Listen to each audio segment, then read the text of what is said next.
Everyone to today's presentation. My name's Alyssa Burton and I work here at Curtin University in the School of Allied Health, but I'm also the co-domain lead for the Dementia and Ageing domain as part of Curtin University's Enable Institute. So our presentation today is going to cover cognitive health and exploring the impact of nutrition and over-the-counter dementia care. We've got two fabulous speakers. But before we start that, I'd just like to acknowledge the Whadjuk people of the Noongar Nation and pay my respects to their elders past and present, and I look forward to working together positively in the future. A little bit of housekeeping before we do begin. We will have some time for some questions once both presentations have finished. And if you'd like to put your questions in the Q&A section, which you should hopefully find up above rather than the chat session, if you can do it in the Q&A, that would be even better. And then we'll get to those questions at the end. So our first speaker today is Professor Mario Siervo. He's a professor here in the Curtin School of Population Health, and he's also a member of the Dementia and Ageing domain as part of Curtin's Enable Institute, and is a clinical academic who specialises in clinical nutrition and metabolic medicine. His research aims to understand how targeted nutritional interventions modify nitric oxide and also impacts on cardiovascular and metabolic risk. Mario's presentation today, though, will be about nutrition and cognitive health and the current evidence and future perspectives.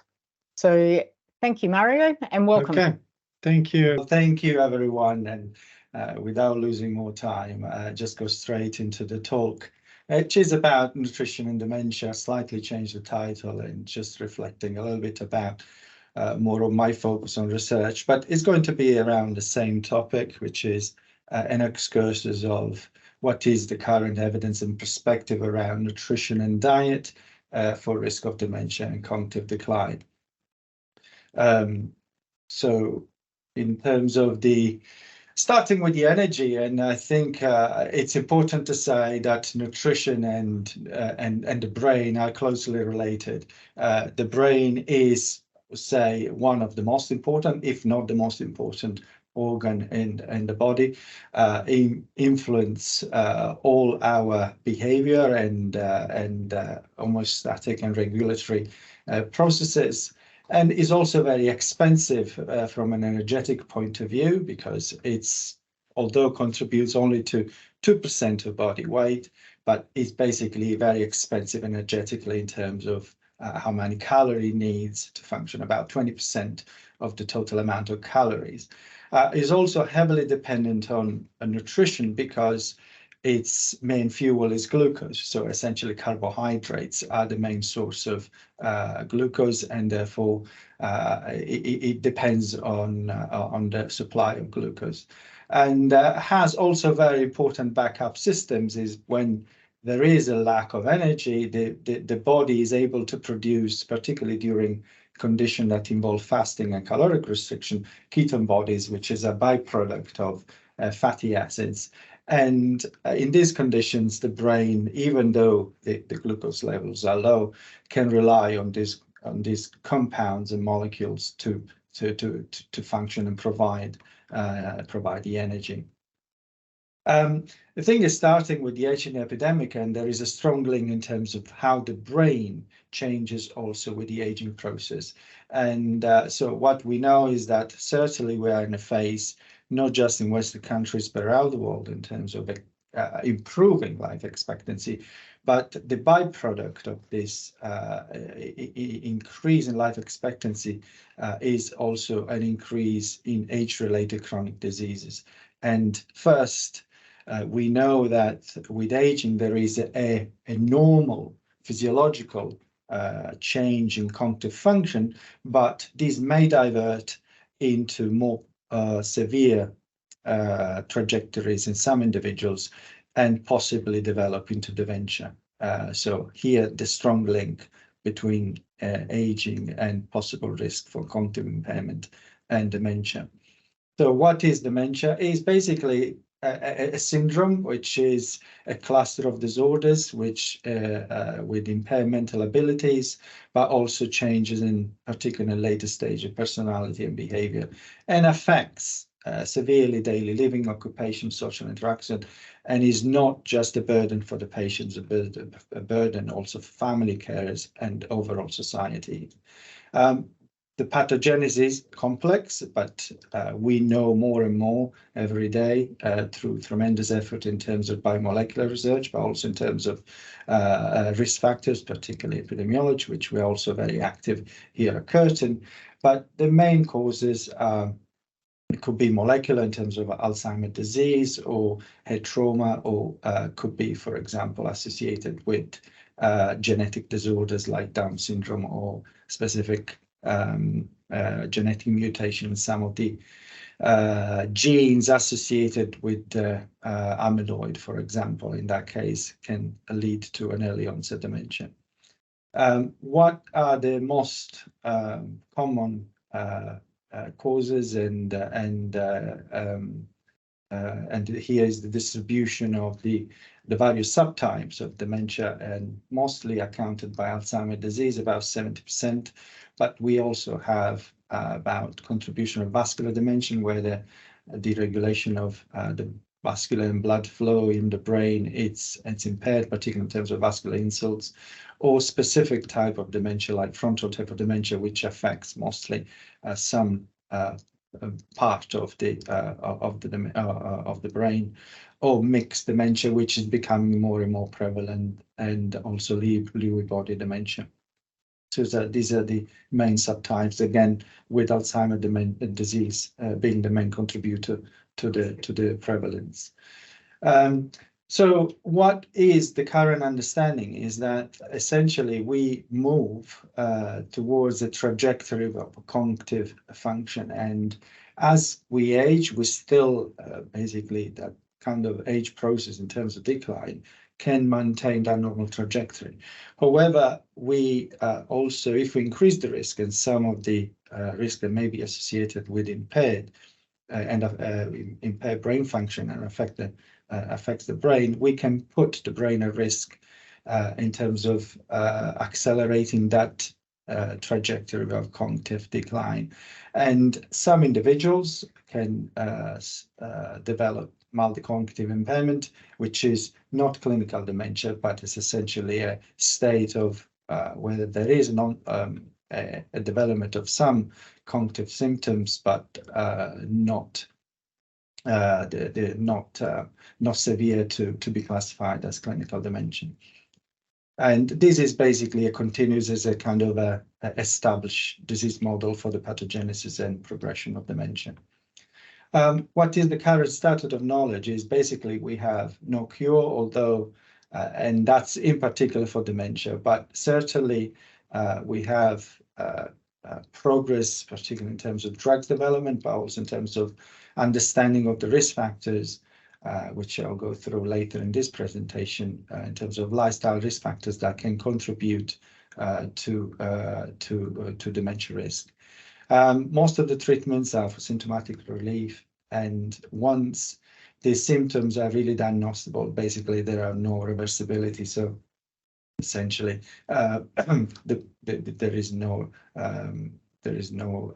reversing, essentially, or curing the severe impairment that has occurred in individuals.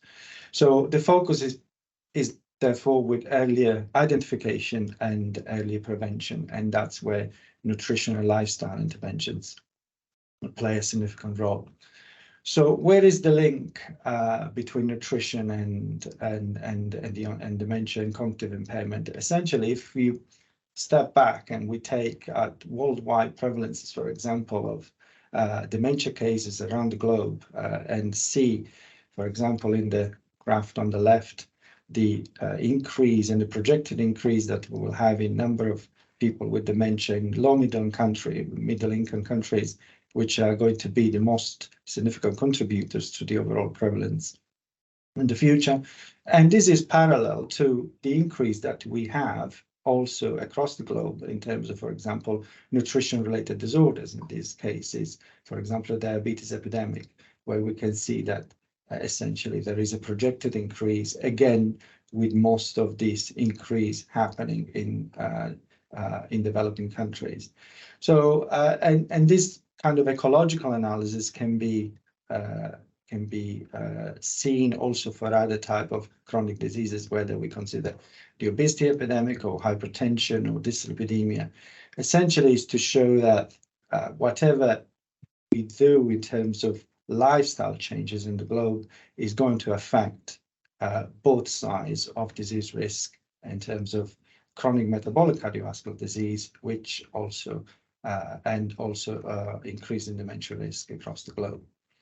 So there has been a very influential paper in the Lancet, which followed the Lancet Commission on Prevention, which published in 2021, in 2020, and this was a paper in 2022, which looked specifically at the state of science for dementia prevention in relation to nutrition. And they made some very important recommendations, and this was a consensus statements by scientists and international experts working in the field. And they tried to separate the risk factors and what is potential links with intermediate factors, they call it systemic factors, and the possible link to brain-specific factors that can affect cognition and dementia. And you can see separation risk factors in terms of behavioral contextual factors. So you can see dietary patterns, physical activity, and all the already know kind of these risk factors can play a role in affecting risk for dementia, and also genetic factors with ApoE being, and we know as an established risk factors for dementia risk. The modifier and that can influence, for example, the relationship between lifestyle and dietary factors. Certainly vascular. I work a lot in this field in terms of trying to modify the vascular component through nutritional intervention. But more and more there is the influence in terms of the microbiome and the bacteria that, well, the good bacteria we have in the body and how they can affect metabolism, not just in the periphery, but also systemically and affecting also the brain. And this is mostly related to the capacity of the bacteria to modify, for example, oxidative stress or inflammation, which are key in determining some of the pathological changes in the brain. Or metabolic, so cardiometabolic health, essentially, it's key in terms of also maintaining a good brain health.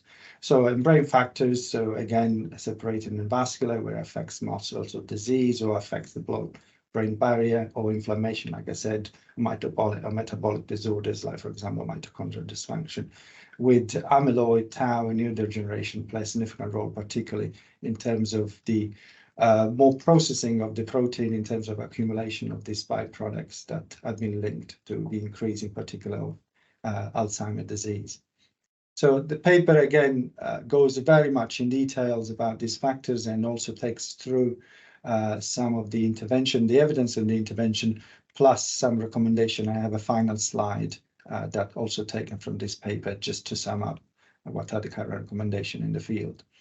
But my understanding, and just to bring together what's the current evidence, and we've done quite a few systematic reviews on this topic, and also reviewing the kind of nutrition interventions that have and evaluated the strength of association with cognitive impairment, dementia risk. And current understanding, in my opinion, is that we have more or less some association with different degree of strength of association for caloric restriction, for example, or low glycemic index, or changes in the content of unsaturation of fatty acids, for example, monounsaturated fatty acids or polyunsaturated fatty acids, supply in the diet, or some of the vitamins, particularly vitamin B12, folate acids, antioxidant like vitamin C and E, polyphenols, dietary nitrate, which is a molecule that I'm very much interested in, and this relates to the control of nitric oxide, which is a molecule involved in the control of blood pressure, and then vitamin D and a few more. The ones that certainly have non-protective role, so an increased risk factor is really excess calorie, refined sugar, saturated fat, salt, alcohol, and possibly contaminants like trace elements. But the overall approach, and I've taken this picture from a paper from my mentor when I was in the UK, John Mathers, and he's really considering what is the balance between the protective factors and the risk factors, and really in a pendulum that can push our health status or health state individual towards disease and health. And this is a very generalized approach, certainly applicable to dementia risk as well. And time would be equivalent to aging, so pushing the pendulum toward the disease. But essentially, we can, through good choices and starting in early life, we can certainly balance and keep this pendulum towards maintaining healthy trajectories, particularly in terms of cognitive healthy trajectories. An additional consideration in nutrition is that although we have quite a lot of study about nutrients, but humans eat food, so it's really about the effects of diet and the variability that diet patterns we have between individuals at population levels, and we can discuss a little bit about some of the more established dietary patterns that they've been associated with protective effect on brain health. Looking at the association of various nutritional approaches with cognitive impairment and dementia risk, I put together this graph, and this is basically inconsistency of evidence. So essentially is that as we move from dietary approach to foods to nutrients, we have more studies happening actually with food and nutrients, but also we have a more heterogeneity and variability in the results, and more consistency there is when we actually use dietary nutrition intervention as a whole, and they showed more consistent and stronger association with protection of brain health. So when to intervene, and replicating the diagram and the slide I had before, essentially is the intervention at different stages may have different impact, but certainly is the emphasis on risk prediction and early identification, and essentially the earlier stage of intervention will have greater impact or greater chances of success of slowing down cognitive impairment. So my approach really, and done quite a lot of work, for example, on caloric restriction. I started with calories. Essentially, the maintenance of energy balance and trying to avoid weight gain is certainly one of the key strategy at population level, but also individual level, to protect the brain and reduce the risk of dementia. There's quite a lot on different aspects, so whether is association of obesity with dementia. So some studies mentioned here in obesity reviews or in the Lancet Diabetes Endocrinology, showing that an increase in BMI, which is a marker of obesity, particularly midlife, not in late life, and we can discuss later if you want what potentially the interaction with the onset of obesity and the risk of dementia. But essentially, there is quite a consistency in terms of the obesity and the association with dementia risk. Our work actually showed that, and that was about 10 years ago when we published the systematic review meta-analysis, showed that the weight loss actually improved cognitive function.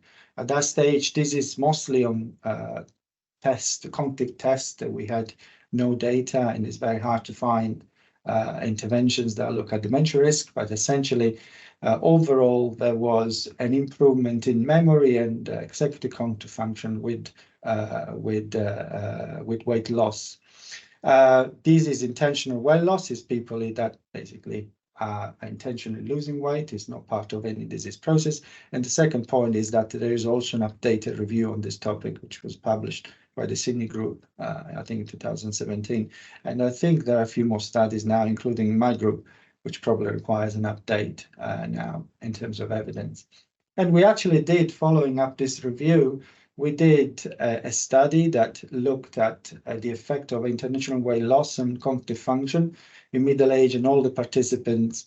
And in this study, we clamped the weight loss to 10%. So every participant had to lose 10%. It was not done by time, which is usually done in dietary intervention. We want to make sure that everyone lost the same amount of weight.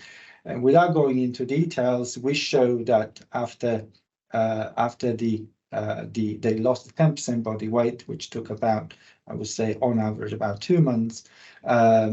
We showed a significant improvement in simple test, but mostly in executive function, which is the trial making test A and B in both middle age and older individuals. It was preliminary data, which we also have a trial now ongoing as well. That is going to look at caloric restriction, but with more detailed measurements in terms of also MRI in the brain. Another nutrient that has potential, and it's, for example, polyphenols, and resveratrol is one of the molecules, part of the polyphenol family. And in this study, published a few years ago, but there is quite a lot, still a lot going on in terms of this field. So showing that allocation of healthy older subjects to resveratrol, and this is in a double blind, improved memory, but also improved essentially functional connectivity, which is a measure of better function in the brain, particularly in the prefrontal cortex, measured by MRI. My work has been done around dietary nitrates, which is, again, a simple molecule that is involved in the relationship between nitric oxide and production nitric oxide, which has several effects, particularly on vascular health, but also on metabolic health. And there has been quite a few studies, and we published this review last year that looked at the evidence of dietary nitrate supplementation and improved in cognitive function and dementia risk. And we found overall that actually there was quite a bit of improvements in terms of cognitive function with dementia, with the dietary nitrate supplementation. Another dietary pattern that has been established in the Mediterranean diet, and this is the PREDIMED study that looked at intervention in a very large population, more than 5,000 individuals with a very long follow-up, and overall showed that Mediterranean diet had a significant improvement in cognitive function globally, but also in terms of memory and executive function. DASH diet is another dietary pattern, which means dietary approach stop hypertension. And in this study, it was conducted in the US. They combined, in this case, caloric restriction with the DASH diet, and showed actually when you combine the two, actually get greater benefit, both in executive function, but also in terms of memory.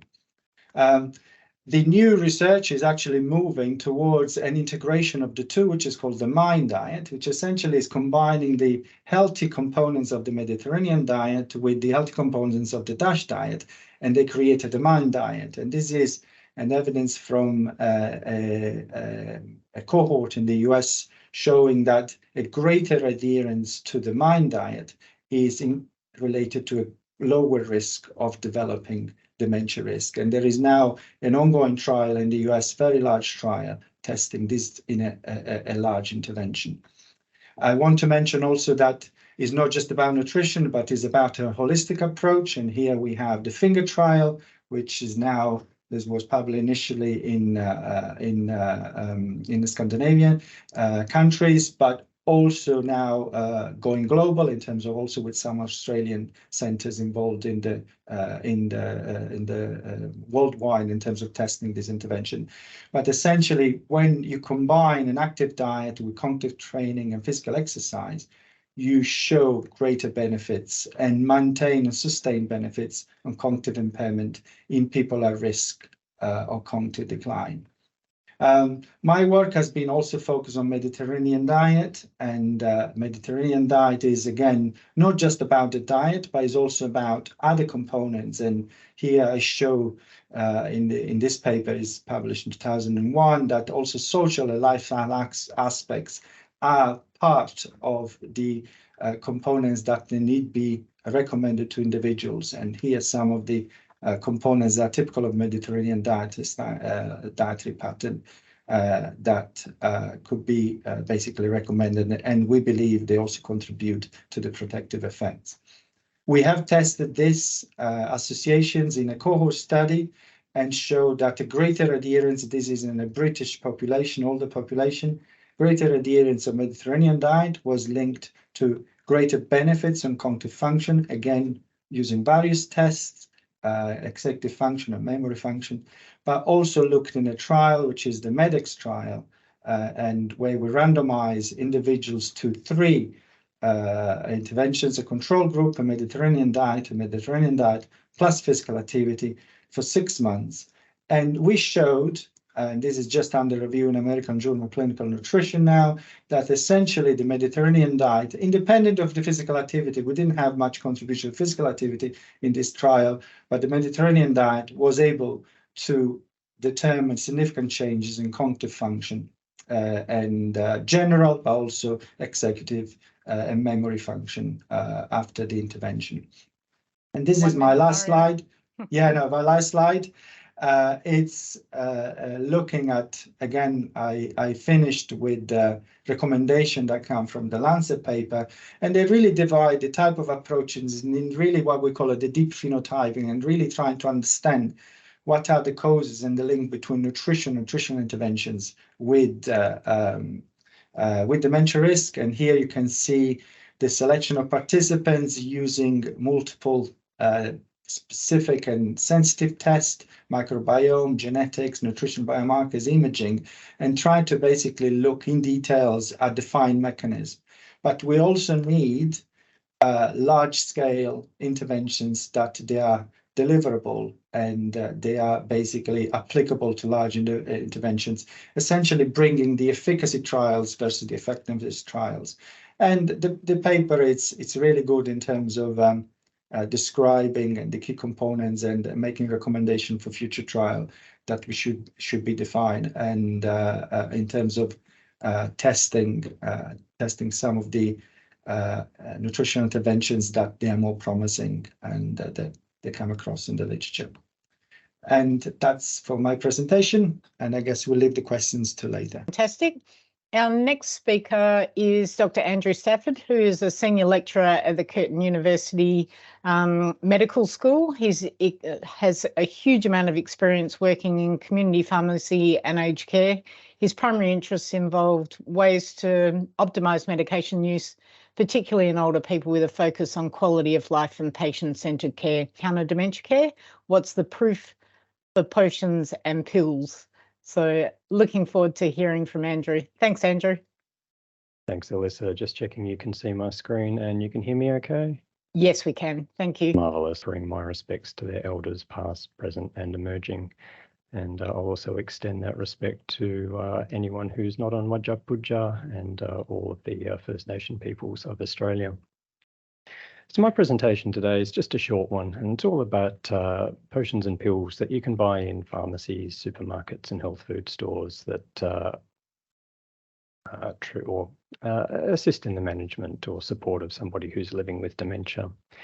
I want to talk a little bit about why there's such an interest in complementary medicine and dementia care, and then probably give you a little bit of an expansion of what Mario has just spoken about in terms of some of the issues which researchers come across when undertaking research in this area, before finishing off with some discussion about the more common substances that I see in my clinical practice as a consultant medication review pharmacist in nursing homes in the Perth area.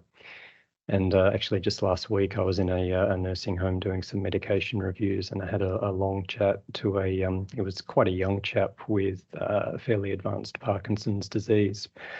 because he was interested in complementary medicines and things that he could use to perhaps try and prevent some of the cognitive symptoms of Parkinson's disease, which he was very concerned about. And he was currently taking about $120 worth of supplements every month and wanted to know if he was getting value for money. Unfortunately, there wasn't a lot of positive stuff that I could tell him about his medication regimen, but I certainly think there was an opportunity to really rationalize things for him and at least give him a bit of confidence in the supplements that could potentially do him a little bit of benefit and minimize the ones which were probably just dead weight.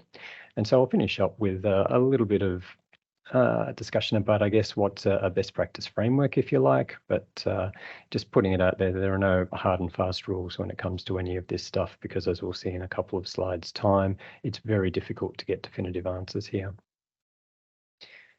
So in terms of why we want to use medicines in dementia care, well, there's a number of different reasons for it. I mean, ideally, we'd love to be able to either cure the disease or prevent it in some way, shape or form.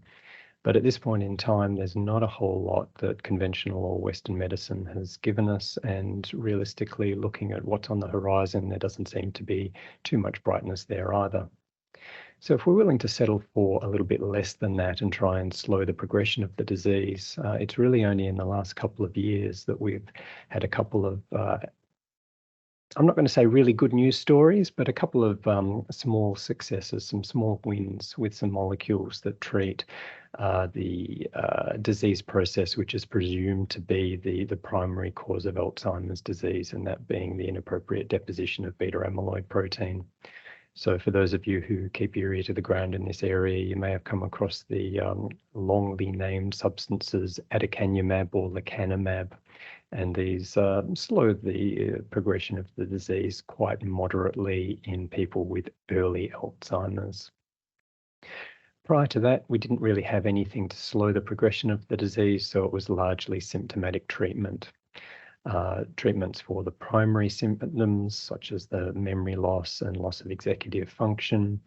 That was done with drugs that we've had for about 20 to 25 years now. So these are the anticholinesterases, so Aricept or donepezil or Exelon, it's another one, rivastigmine, or memantine, which is the NMDA antagonist that you see on this slide. And finally, we have the medicines that are used in the support of somebody who is experiencing some of the behavioral changes that can occur with the dementia process. And so these are the medicines which are really only used as a very last resort because they're toxic, they're not very effective. And hey, if we actually give people the care that they need as opposed to what we think they need, then we don't end up needing them anyway.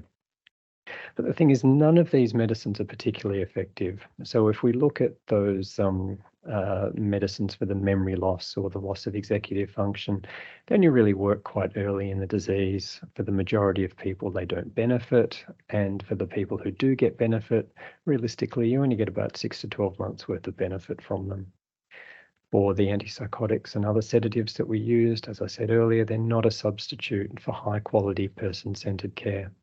They only work, once again, for a very small proportion of people, and they're associated with a very significant risk of harm. So they really shouldn't be used unless there's a really good reason to use them. And for all the media attention that they're gaining, the new medications, the anti-beta amyloid monoclonal antibodies, only really seem to be of benefit early on in the disease. They're only effective for people who have Alzheimer's disease. They're extraordinarily expensive. And there's a lot of discussion in the medical literature about the potential for them to cause serious adverse effects. So I'm not convinced that they're going to be the holy grail that some people are making out about them.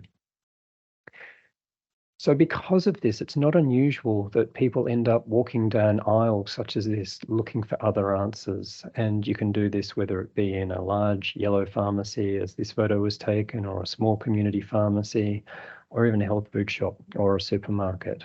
We're looking for other answers.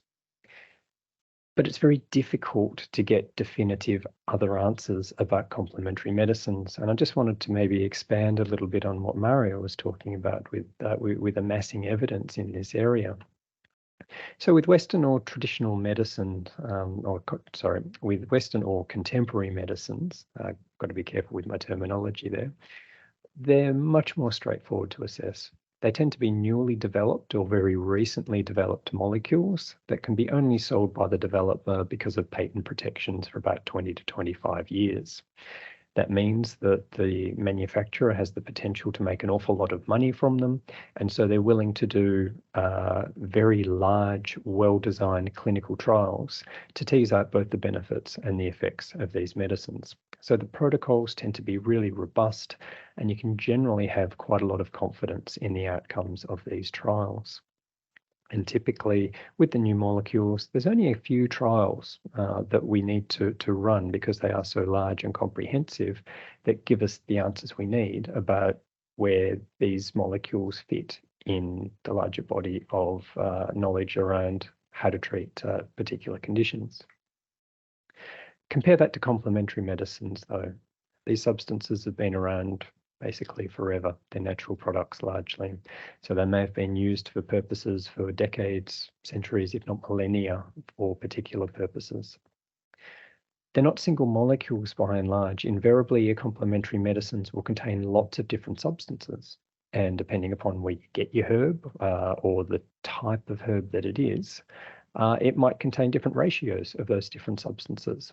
So whilst you might trial one particular herb in one clinical trial, if you do a slightly different variant of the same herb in another clinical trial, it could actually be quite a different substance. Add to this, the trials are often very small. They're not industry sponsored with very large budgets. So only small numbers of participants are involved. So they're not powered very strongly.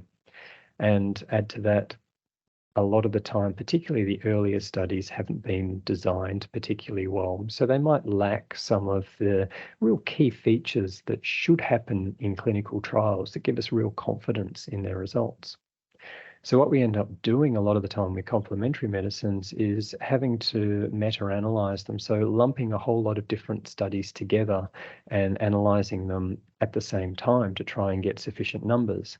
But because of the differences in the substances, and as we'll see in the next slide, the patient cohort, a lot of the time it's even very difficult to get good answers from meta-analysis. So it's very difficult to give definitive answers in this area. The next problem with doing research in this area is to do with the condition of dementia. And that's because dementia is a syndrome. It's not a specific condition. So we know that there's potentially over 200 different types of dementia. And Mario's already mentioned that the most common type tends to be Alzheimer's, probably mixed dementia these days, Alzheimer's plus vascular disease. But then there are all different sorts of different dementias, including Alzheimer's disease. And it is actually very difficult for even experienced clinicians to effectively say or to correctly say exactly what sort of dementia that a person has. And a lot of the mechanisms behind these different types of dementia is also quite unclear. So the issue with complementary medicine trials historically as well has been that they often either don't target the specific type of dementia, or the definitions that have been used to say what the Alzheimer's disease cohort may have been, for example, have been really rubbery. So we're working in an area which is really challenging because we've got issues with the substances, we've got issues with the trials, we've got issues with the conditions that are actually being evaluated. And so when somebody says to me, well, what's the evidence of a particular molecule in dementia care, it is a bit of a headache. Coupled to that is the fact that because we have this issue that Western medicine hasn't given us any real good answers for dementia care, so many different substances are either used or have been used for people looking for answers. And this is but one slide of a list of substances that you can find trials on. I could probably put up another 2 or 3 slides with at least the same number of substances on each slide, looking at things that have been trialed in dementia care. So certainly in the 15 or 20 minutes that we have for this presentation, not going to go through anywhere near that number. What I want to do though is focus on the three substances where there is a reasonable amount of evidence or that I see a lot of use of in my own clinical practice and is used around the world. So the first of those is ginkgo biloba, and compared to most of the other things that have been on the previous slide, there's probably more evidence that has been amassed about the effects of ginkgo than any other substance in dementia care. So if you go and pick up a bottle of a ginkgo-containing product in a supermarket or a pharmacy or whatever, you'll see a statement such as this on the right-hand side. It supports healthy brain function, assists with memory, concentration, and mental alertness. And there is a little bit of evidence suggesting that ginkgo can definitely do that in people who don't have cognitive impairment. So it stands to reason that there's been a lot of interest in whether ginkgo is effective for exactly that same indication in people who do have cognitive impairment, whether that be mild cognitive impairment or a frank diagnosis of dementia. Now in Europe, they use ginkgo an awful lot, and it's a particular proprietary product of ginkgo that's been the most extensively used and studied, and it's marketed as EGB 761, which isn't a particularly catchy name. So clearly the marketing crew have got involved and come up with the name of Tibonin, but it is actually exactly the same product. And Tibonin, I think, is potentially still the most widely used complementary medicine in Germany, and it's also used an awful lot through Southeast Asia as well. And it's used not just for within dementia care, but other indications like tinnitus as well. It's used much less in the USA, United Kingdom, and Australia, though, and there's a few reasons for that, which are probably beyond the scope of this presentation. So in terms of the effectiveness of ginkgo, there's nothing to say that it's particularly effective in preventing progression to dementia. And so it's been found to not really work for people who have normal condition and stopping them from developing dementia, or for people who have mild cognitive impairment from progressing to dementia. So I don't generally recommend trialing that as a preventative therapy for dementia. In contrast, though, there is a bit of evidence, certainly from some trials, that it has been beneficial in managing some of the symptoms associated with Alzheimer's disease in particular, and to a lesser extent, vascular dementia. I did, though, say only some trials because the findings are certainly not consistent between the different studies. And depending upon what you look at, you're going to get a different result. So as I've said here, one study's found stabilization and improvement of symptoms in some people. And there was a review which amalgamated the results of 9 different studies looking at that Tibonin product, so EGB 761 at a very high dose, so 240 milligrams a day, and that found that there was a decline in a few of the measures that they used indicating benefit, so cognition, executive function, and behavior, and that was sustained for about 6 months, which was the duration of the study. So that was all hunky-dory. But conversely, if you analyze or meta-analyze other studies which have evaluated ginkgo in this area, they found basically no evidence of benefit. And a large review conducted by the Cochrane Collaborative, it was a few years old now, actually questioned whether the benefits described in the beneficial studies would actually be significant to individual patients, because they were actually very minor benefits which were reported in those other studies. The flip side is that for most people, ginkgo does tend to be safe to use, and it doesn't seem to have major side effects. It is a substance, though, that is metabolized by the body, so that means that it can interact with Western medicine. So my general advice to anyone who's considering using ginkgo is to make sure that a health professional has a quick look at the medicines that you're taking to make sure that there aren't going to be interactions. One of the big concerns with ginkgo is when it's used in people who are using antithrombotic medicines, particularly older ones such as warfarin, because it has been associated with an increased risk of bleeding. Next one I want to talk about is cannabis, and that seems to be a flavour of the month type thing. I certainly see a lot of interest in cannabis in some of my nursing homes. So cannabis contains a couple of different substances. The two that you'll see made reference to are CBD and THC. CBD is thought to provide some of the therapeutic benefit, and it doesn't produce a high, whereas THC is the thing that gives that feeling of euphoria, and that's also responsible for most of the side effects of cannabis, particularly things like the appetite stimulation and the sedation. There is pretty good evidence that cannabis is effective for some indications. That includes some forms of childhood epilepsy, some of the symptoms of multiple sclerosis, and a few other conditions that I've listed on this slide. And there's also some thought that cannabis may be useful for preventing dementia, but that's based on in vitro studies, so test tube studies. And what we find time and time again is that benefit in test tube doesn't translate particularly well to clinical benefit when we start using these substances in people, but nobody's actually trialed CBD as a dementia prevention as yet. There have been some studies that looked at cannabis as a treatment for dementia, and once again, that's been in people who had Alzheimer's disease.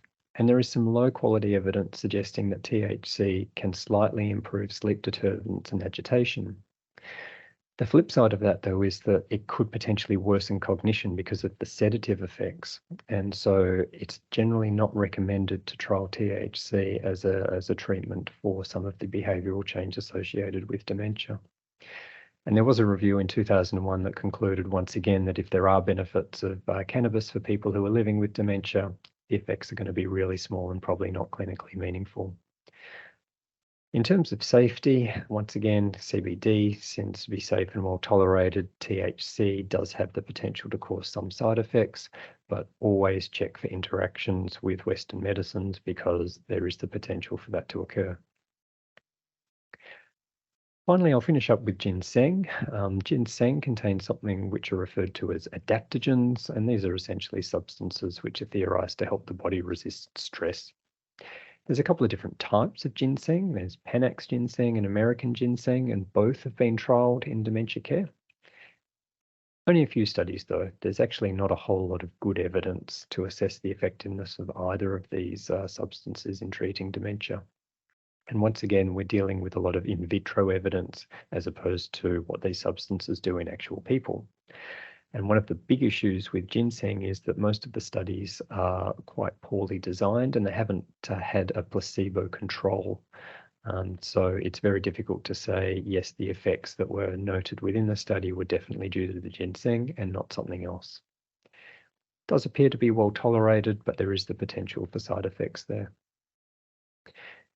So for closing remarks, what to do if you're considering using a complementary medicine. The first thing is to do some research and do some research from reputable sources. And that's not just naturopaths, that includes healthcare professionals. So we may not know the answer immediately if you're thinking about using something, but we certainly have access to good resources that summarize evidence very well. There's a number of questions that I've popped on this slide, and perhaps we could make those available, or make the slides available for people who are interested in them, and sort of be a little bit of a checklist as to what you should be thinking about before using one of these treatments.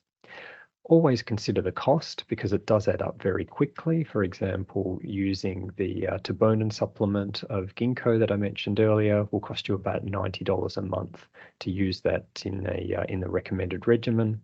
And always tell your healthcare providers about any complementary medicines that you're using because it's so much easier to treat somebody if you know their full clinical picture.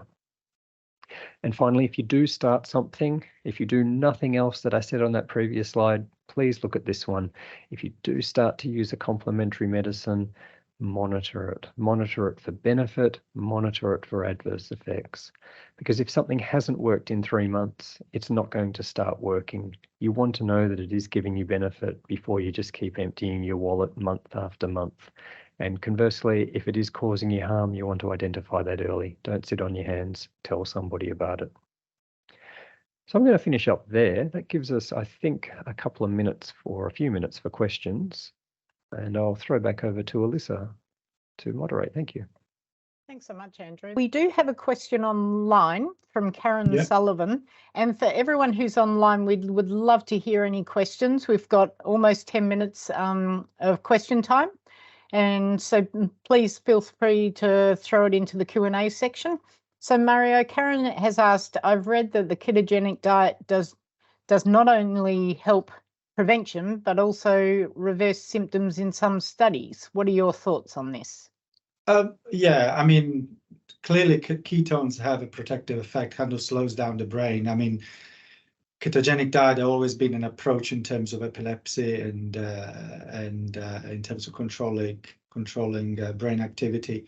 So I can see, but I think it's a mixed view of the ketones, but also the induction of the ketogenic diet, which essentially it's part of the micronutrient distribution and possibly also the caloric restriction. So I think evidence-wise, we still probably focus on prevention. So on early prevention, it depends how it is induced in terms of the changes in the macronutrient distribution.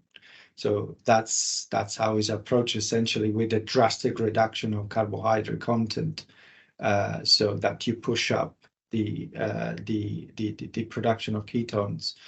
That has to be careful, planned and monitored, because if you push up the carbohydrates, everything in macronutrients is a balance, 100%. The typical staple food or main contribution to micronutrients is carbohydrate. Western diet is about, I would say, 50%. So if you start reducing towards ketogenic, which is around 20%, you still have to account for fat and proteins for the 80% that is remaining. So it's really the quality of this substitution, it will be important. So yes, there is potential mechanistic evidence, but if implemented, I think it will require a careful dietary assessment and dietary advice, particularly in the long term. Thanks so much for that, Mario. Andrew, I had a question for you. Why do you think it is that Germany and Europe are taking so much more of the, was it the Blinko? No, The ginkgo? Ginkgo. Why do you think they're doing that when America, UK and Australia are not?